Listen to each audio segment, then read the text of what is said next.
Hello and welcome to the Boot Room. Andy, Warren, Stuart Watson here, looking ahead to Ipswich Town's trip to Fleetwood this weekend. Stu, it's the next step on the road, the quest for the League One top six. Coming into this one on the back of two draws with Cheltenham, Morecambe, bit of frustration. The big games keep on rolling, don't they? Yeah, from frustrating February into make or break March. That's what I'm labelling it. Ipswich, looking at it, probably need at least 7, if not 8 wins from their final 11 games to stand any chance now of squeaking into that top 6. Fleetwood away has to be down as one that needs a W next to it.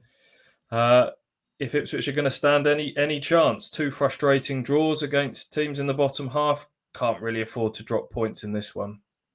No, bigger games to come, of course. And if you look at them all on paper, I say bigger games. They all bring 3 points, but there's teams in the top 6 to play. There's the top 2 still to play. So 19th place Fleetwood is one that you would earmark as it's not make or break, but we're getting to the point where it's more break than make. Loads of subplots going into this. We love subplots, Stu.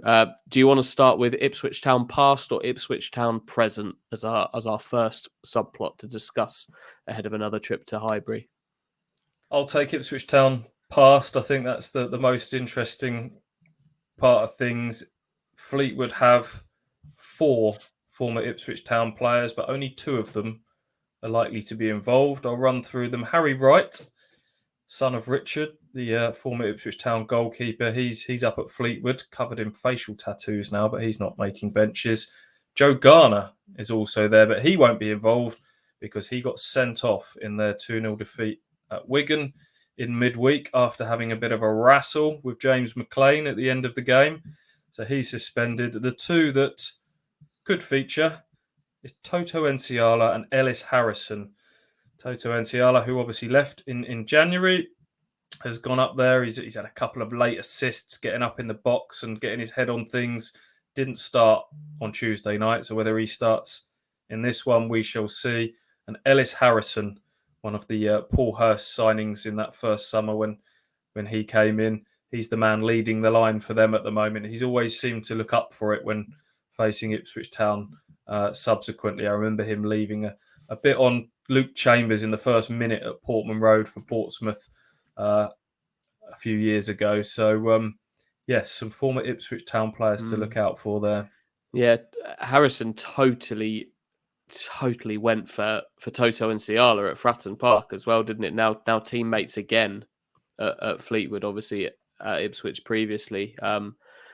Toto ended up being substituted early in that game because Harrison gave him a right old time at the back. I've always enjoyed watching Ellis Harrison play. He's got a little bit of everything. He's physical. He's quick enough, and he's a decent finisher. Very good in the air as well. So could be an interesting afternoon at that end. And if Enciala comes back into the team at the defensive end for Fleetwood, we know that Toto Enciala is capable of being a man mountain for 90 minutes, but equally as capable we've seen as making errors which can cost his team. So which version of Toto Enciala we see on the field, if we see him on the field, remains to be seen. Ipswich Town presence, Stu, it's probably more of a concern to Kieran McKenna than the former Ipswich players in the Fleetwood lineup. And all eyes, once again, with a slight deviation to some other areas of the team, all eyes are going to be on that front 3 again, aren't they?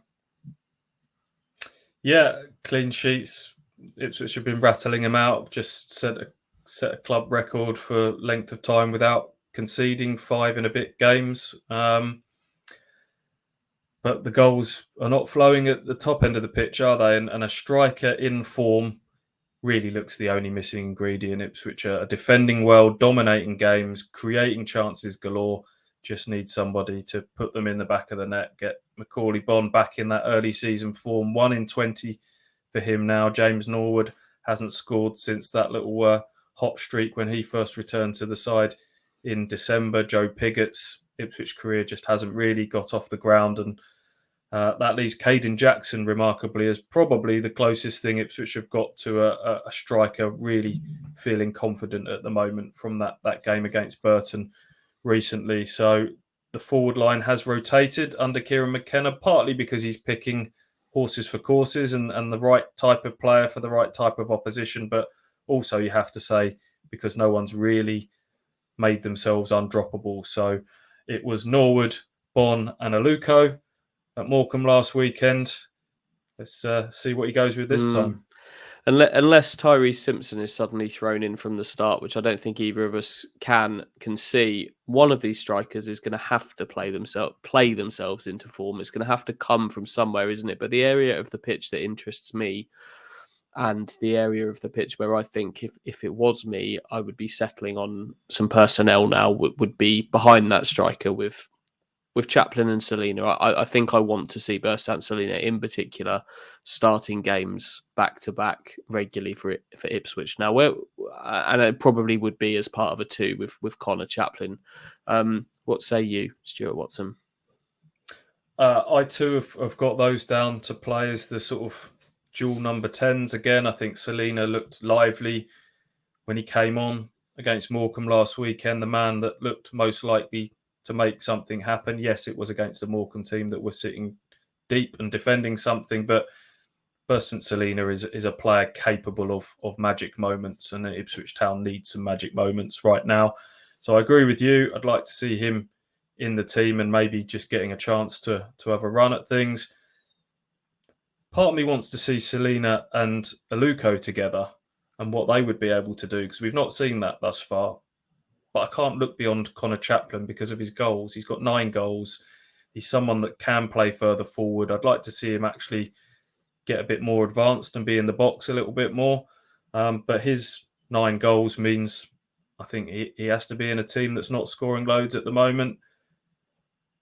And then I think up front is where we've probably differed in our two teams that we've picked. Part of me, my heart says Macaulay Bonne needs to be shown a bit of love. He's someone who's cares deeply for this football club in a way that I've never seen a footballer speak about the badge before. And it's time that I think people should be showing a bit of faith in him during what is clearly a difficult time for him. He looks frustrated. He looks short of confidence. But my head says James Norwood is the best striker out of the 4 that they've got. He is the man. If you put a gun to my head and said, who's going to take this chance? James Norwood would be the one. So for that reason, I've got Norwood up front, because I don't like him playing hybrid wide left, doing a job for the team. Get him between the 2 lines of the 18-yard box, get him on the end of chances, and I think he's the man most likely to end the goal drought. But I think you've gone with Macaulay, haven't you?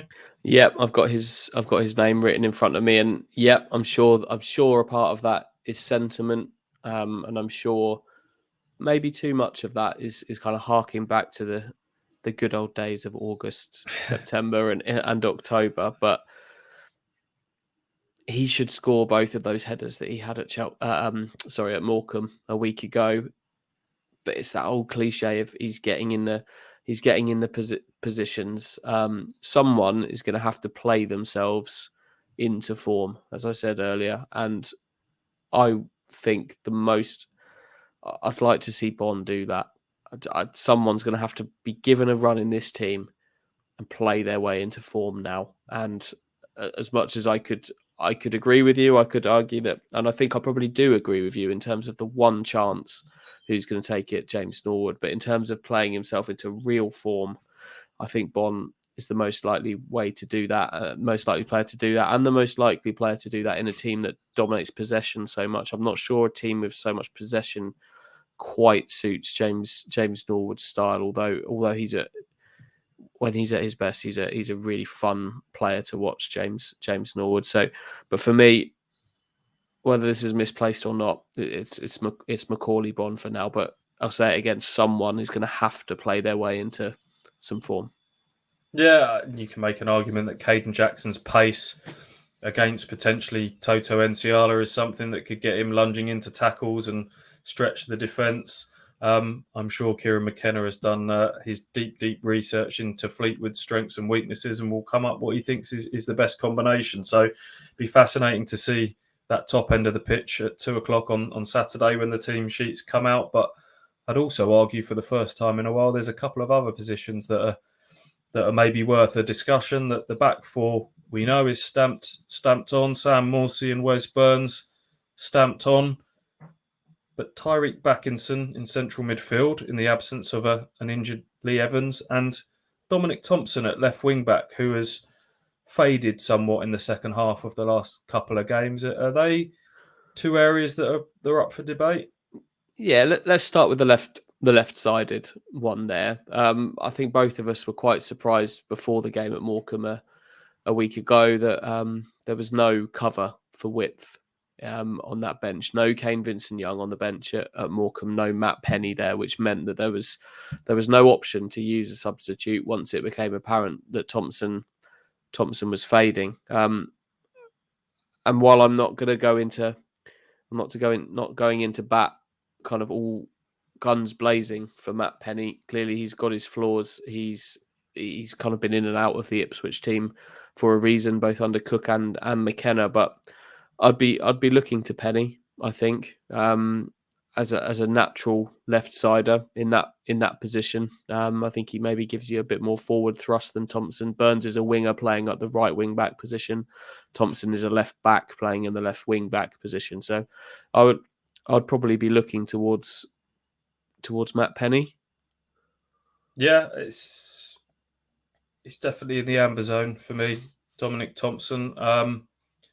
Penny's one option. Kane Vincent-Young, who played for the under-23s on Monday, an under-23 side that have won 6 in a row and beat Swansea 4-1. So I don't know if we read anything into that Kane's the kind of the next in line for that position. He can and has played on the left and maybe is the more dynamic attacking option, someone that can beat someone with a step over or a bit of pace. Ultimately, I think it will be Thompson again. I think they've dominated the ball for 2 games in a row. There hasn't been a lot wrong with the performances. And so I think McKenna will be reluctant to change too much from that. And I think the same applies for Tyreek Backinson in midfield.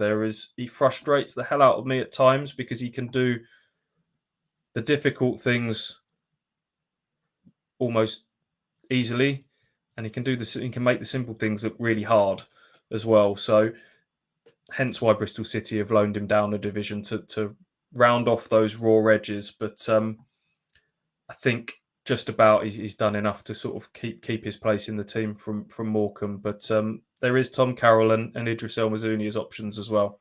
Yeah, I would be going with Backinson again. I actually quite enjoyed him at Morecambe, and I'm not sure this is a game for Tom Carroll up at Fleetwood. Maybe the home games, some of the more kind of naturally possession games for Ipswich might be the ones for him. So I'd maybe be considering Idris El Mazouni for that role, but I think I'd ultimately go with Backinson. I think that probably leads us on to prediction time, Stu. We want to feel positive and we want to see Ipswich get a win in these games, because I think if we're all being honest, we all think that Town should really be 4 points better off than they are after the last 2 games. So a win would be great, wouldn't it? I have my doubts, but I'll let you. Oh no, I'm going to go first because I know that I'm being a bit more negative than you. Let's finish on a positive. I can see this game being a 3rd successive draw. Fleetwood have had some good scoring draws of late. I think Town are going to score a couple of goals in this game, but I also fear that Fleetwood might do the same. So my prediction is 2-2, but I'm gonna let you end Boot Room on a slightly more positive note than that.